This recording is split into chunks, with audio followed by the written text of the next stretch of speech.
All right, so a judge, a governor, a Taurus judge, or a Smith & Wesson governor. I get the same comment a lot of times when I pull out this gun. They're saying, that 410 pistol is junk, it's not good for anything. And they think it's not practical in any sense. And I'm going to explain my opinion here first. So the first question would be, would I carry this for self-defense?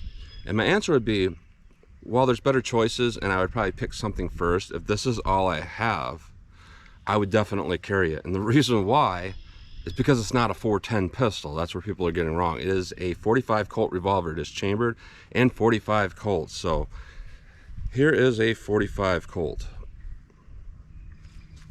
And it'll also fire and chamber and fire 45 ACP with moon clips or semi-moon clips and 410. So what makes it a 410 though? Basically, the cylinders are widened a little bit and they're lengthened a little bit. They're the chambers, I should say. So when you actually look at the inside of this cylinder and the chambers, you probably can't see it on camera, but the actual cylinder throat starts where the case mouth is on a 45 Colt. So it is chambered for 45 Colt. It is not chambered for 410. Like I said, it's just a little bit longer to accept the 410 cartridge. So really, that's what you're working with. You're working with a legitimate 45 Colt revolver that can also fire 410 and 45 ACP. And people will say, well, there's no rifling. Well, there is rifling. It has to, by federal law, to be a handgun. It has to be chambered in 45 Colt. And people have told me it's only partially rifled. There's only an inch of rifling. No, the entire barrel is rifled. I don't know if you can see that on camera, but it is rifled the same as any other handgun, revolver, etc. And most of the 45 Colt ammo that I have tested that is rated from a 4-inch barrel actually gets about rated velocity in this. And even though this is a 2.75-inch barrel, the bullet starts about there. So you actually get pretty close to 4 inches of bullet travel, like in a 4-inch revolver. And it's legitimately hitting velocities just like that. It's a legitimate double action revolver, so this could really be useful for self-defense. So what I want to do today is I want to test some things. Now, the people that are really into this gun have a completely different opinion than the people that are against it. The people that are against it say it's junk. The people that are for it is like, well, that's the best to prevent carjacking. I've heard that over and over and over and over again. And I want to kind of test that. What does that really mean, carjacking? And why would this be better? And they're referring to, shotgun shells, 410 shells, buckshot, etc., not 45 Colt. And I think what it is they're assuming that if we take this muzzle and we push it like against an attacker at a very close range, that all those buckshot rounds are going to be more effective at that range than a regular handgun round. So I got this oversized ballistic shell here, and I got some t-shirt on the front to make this as realistic as possible. I pulled out my Taurus G2C because this is probably what most people are carrying, something similar to this. G2C, G3C, you got the SIG P365, a whole bunch of variants of guns that are about a 3-inch barrel double stack magazine. So what I want to do is I want to shoot into this, through the t-shirt at very close range, and then simply do this at very close range. So yeah, 9mm. I'm going to use some gold dot ammo, and then I'm just going to use some generic buckshot with this and see if there's a difference.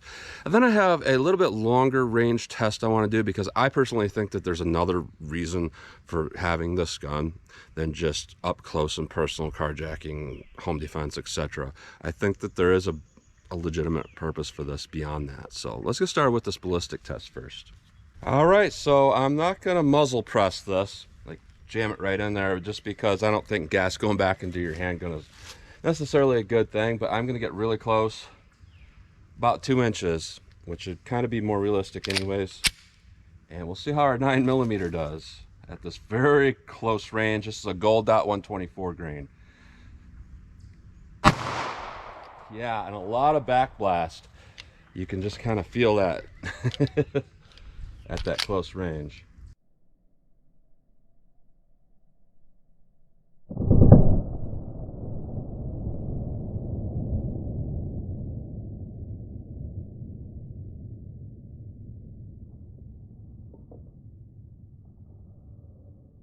I'm using a really crappy old gel block just because, I don't want to ruin a good one, but you can still kind of see in there that we went to 16 inches and we got good expansion. So We definitely have a good round with that. We're getting all that we want to get with that, really good at everything, even though it's a standard pressure.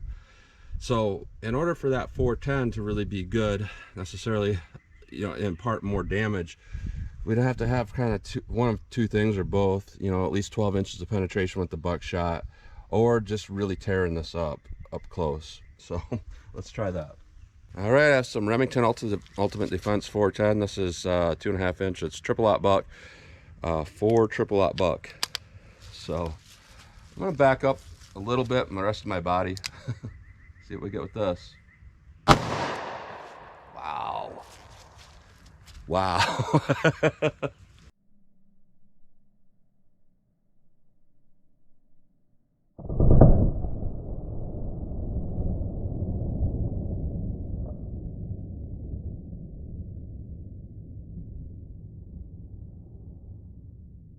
So we're seeing a massive spread at that distance. So I think the people were right about that, because when I ballistic tested this in the past, I stood back, you know, like I normally do, probably 4 or 5 feet from the muzzle, and we stopped up here.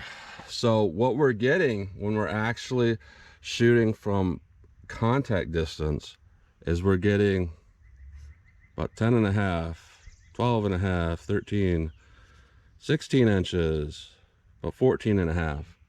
So we're definitely getting adequate penetration for that distance, and that is a lot of holes to deal with.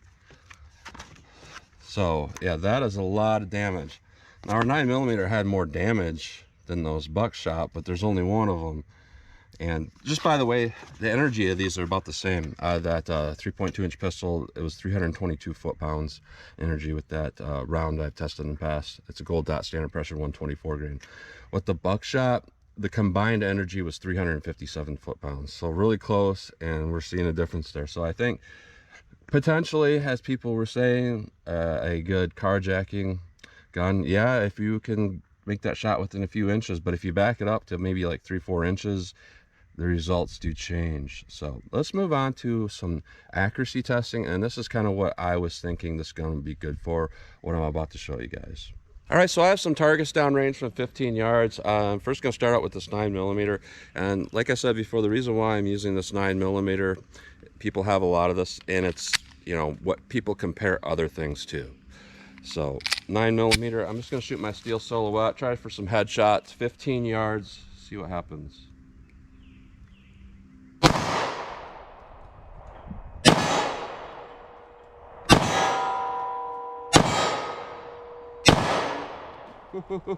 Well, I guess that's a good one. I'm gonna have to pull up my other bolt and fix that thing because I have a spare, and then we'll move on to the rest of this test.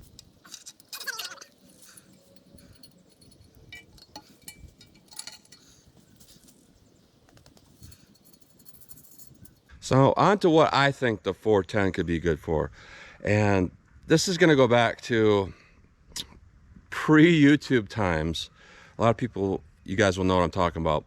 Gun forums, people would always get on gun forums and talk about random stuff. Sometimes it was just, you know, silly stuff they make up. And my question to a forum was, let's say you had multiple attackers, but they weren't armed with like firearms. Let's say you're looking at something like that movie, The Last Samurai, where you have a bunch of samurai running at you.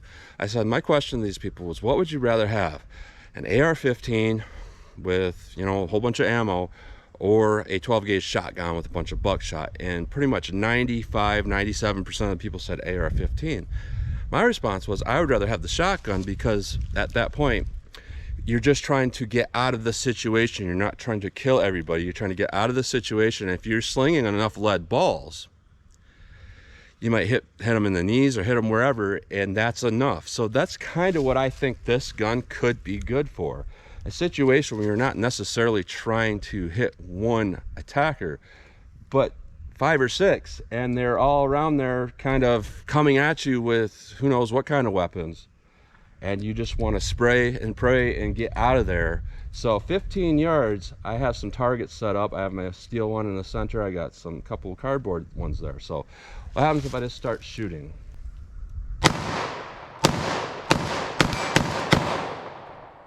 And that really sprayed, so let me go up and take a look at that. Now we have to keep in mind, you know, gunshots going off and stuff hitting all around is enough to kind of scatter people. So I would not want to be here, you know, just standing here. Got some marks there. I believe that's a hole, or a marker at least. I don't think it went through, whatever that is. Obviously we hit here, and that target's completely unscathed, so that is definitely not good for stopping a threat, but possibly getting attackers to scatter away from you. Let me try that again. All right, this time I'm trying with a much better ammo. It is a Hornady critical defense. It has that 41 caliber slug in there with 2 balls behind it. So I'm gonna aim a little bit better and see how it does. So I'm gonna go for that steel. Go for the box on the left. Right. Water jugs. All right, so definitely low choice is important. But let me move on to something else, because I have the biggest point to make with this. It's ammo related. All right, so my biggest point here, and it goes back to what I was saying at the beginning, while this can fire 410, you know, it can fire 45 auto as well. A couple of those in here. My biggest point here is that it is a 45 Colt revolver. And you don't have to keep 6 of the same thing in there. So you can kind of get the effect of buckshot and regular rounds. So I'm going to start up with a couple buckshot. Try to go for that water jug there. Can't hit it. Now let me move on to the 45 Colts here. Let me try for that water jug. And that's the big point there. Steel silhouette. Now I got a couple 45 autos. Let me shoot some more rounds. All right, now I got some Buffalo Bore wad cutters. 477 foot-pounds of energy out of this gun. That brings me to another point. I actually heard somebody say on one of these videos that this thing can fire 45 Colt rounds loaded up to plus P that are as powerful as 44 Magnum. No, don't do that. Just don't do that. I don't think this gun will handle it. Maybe one of those raging judges would, but not this. So hot rounds, see what we can do.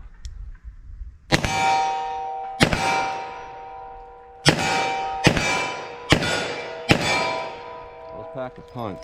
They eject really well. And then we have 45 ACP. Really the point of this isn't really for defense. It's more for because you can. And that was kind of the selling point to me. Why I would not buy a Judge, but I bought this. I've heard people say, oh, the Judge is for stupid people and the Governor is for stupid people with money. And actually, no. Yeah, this might cost a couple $100 more, but you can shoot 45 ACP in this, which over the time would actually cost you less than a Taurus Judge. But it doesn't perform very well, but it is a good target ammo, and you can reload fast. So if you ran out of ammo, this is a lot faster in defense than loading individually with the speed loader. So let me fire a few from 15 with the steel.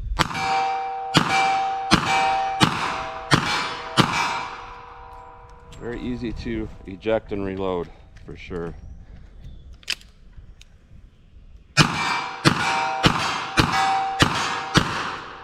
missed that last one. So what do I think about this? Do I think it's garbage, junk, etc., etc.? No, I think it's one of the most practical guns you can get, because it's a 45 Colt revolver that has other options. That's the main takeaway. It is a decent 45 Colt revolver. Some ammo you might lose some pressure in it, but a lot of ammo you don't. You have to really kind of test your ammo. Just like this Buffalo Bore stuff, you know, we're approaching 500 foot-pounds energy. That's a good load, and we're not losing much out of this gun, out of typically a snub nose. You know, a lot of people talk about concealed carry, whether or not they would or not, or they say it's a beast of a gun. Well, it is big, but you know, I think I could carry it. I can throw it in my pocket, it sticks out a little bit. If I were to just do that, I can pocket carry. It's not that heavy. It's not sagging my pants even. And you could definitely find better ways to carry than that. But that's my opinion on it. I don't think it's garbage. I don't think it's junk. It is not a 410 revolver. It is a 45 Colt with options. So that's what you get today with my opinion on this. So as always, comment, share, and like, and thanks for watching.